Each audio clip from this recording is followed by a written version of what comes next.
আসসালামু আলাইকুম প্রিয় বন্ধুরা, কেমন আছেন সবাই? আশা করি ভালো আছেন। আলহামদুলিল্লাহ আমি অনেক ভালো আছি। তা আমি আছি বর্তমান বিহার শহরের বাইপাসে। তা আপনাদেরকে আজকে একটা কথা বলতে চাই যে এখান থেকে আসামে যেহেতু বর্তমান বানপানির সমস্যা, সেই জন্যে বিভিন্ন ধরনের সতর্কবাণী দিয়ে আসছে সরকার থেকে। আপনারা সবাই ভালো থাকবেন, পশুধন এবং জানমাল নিয়ে সতর্ক থাকবেন। আশা করি সবাই একটু এদিকে দেখে চলবেন। পানি অনেক বিপদ সীমাদের উপরে। প্রিয় বন্ধুরা, দেখেন, আমরা যেহেতু মুসলিম, আমরা যারা মুসলিম আছি আর কি, আমাদের মুসলিম যারা তাদের কিন্তু আপনার এই যেটা কোরআন হাদিস যতটুকু পারা যায় ততটুকু মানতে হবে। এই যে যে বিষয়টা নিয়ে আলোচনা করতে চাচ্ছি সেটা হলো যে বর্তমানে যেটা এই আপনার হজ, এই যে পায়ে হেঁটে হজে যাচ্ছে অনেক লোক, সেই জিনিসটা নিয়ে আজকে একটু কথা বলতে চাচ্ছি। যে প্রথমে দেখলাম আমরা, এটা আগে কখনো দেখি নাই, এটা আমার দেখা শুরু হলো বিশেষ করে আগে হয়তো ইতিহাস থাকতে পারে সেরকম, যে পৃথিবীর বিভিন্ন প্রান্ত থেকে হেঁটে হজ করে যাচ্ছে বা হেঁটে হজ করে আসছে, মক্কা মদিনায় গিয়ে আসছে। আজকে আমরা যেটা শিহাব সত্তর থেকে দেখি যে যিনি নাকি হাইটা হজ করে আসলেন, সারা বিশ্বে আলোড়ন সৃষ্টি করছেন।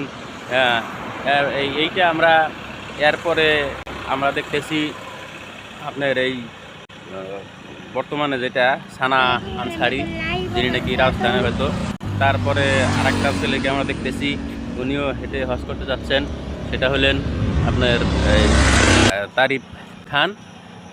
এরপরে আরেকজন হজযাত্রী এরকম সোশ্যাল মিডিয়ায় দেখা যাচ্ছে যে পায়ে হেঁটে হজ করে আসার জন্য প্রস্তুতি নিচ্ছে। এরকম আমরা এই বিষয় কোরআন এবং হাদিসের শিক্ষা, এই বিষয়টা একটা গুরুত্বপূর্ণ বিষয়। যেহেতু এটা ইসলামের একটা 5টা পিলারের একটা পিলার হজ করা, যে আপনাকে আল্লাহ সামর্থ্য দেয় তাহলে আপনি হজ করবেন। আমরা হাদিসে দেখতে পাই এবং শুনতে পারছি, দেখছি যে যেই রাসূল সাল্লাল্লাহু আলাইহি সাল্লাম যখন মক্কাতে অবস্থান করছিলেন, সেই সময় একজন সাহাবী তাকে গিয়া বলছিলেন যে রাসূলুল্লাহ, যে একজন মহিলা তিনি নাকি 3-4 জন বাচ্চা নিয়ে হেঁটে হজ করতে আসতেছেন।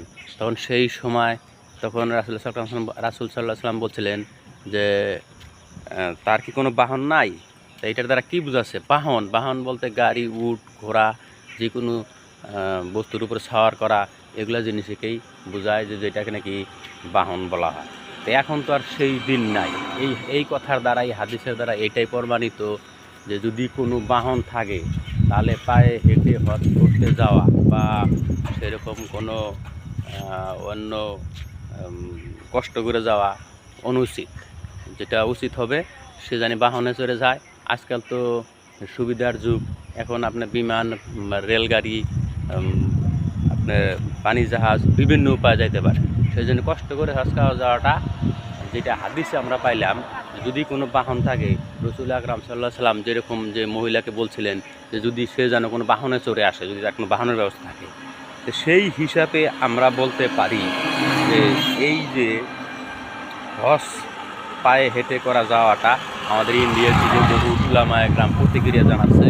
যে আমার ব্যক্তিগত মত, আমার নিজের পক্ষ থেকে যেটা বুঝলাম, যে সেই হাদিস অনুযায়ী আল্লাহ রাসূল যে বলেছেন যে যদি সেই মেয়েটার কোনো বাহন থাকে তাহলে সে জানি কোনো বাহনে চড়ে আসে এবং সে জানি বাহনে সওয়ার হয়ে বাচ্চাটাই করে। তো প্রিয় বন্ধুরা, আপনাদের মতামত এবং আপনাদের কি রায় এটা কমেন্টে জানাবেন এবং বিষয়টার উপরে সবাই একটু চর্চা করে দেখবেন। সবাই ভালো থাকেন, সুস্থ থাকেন।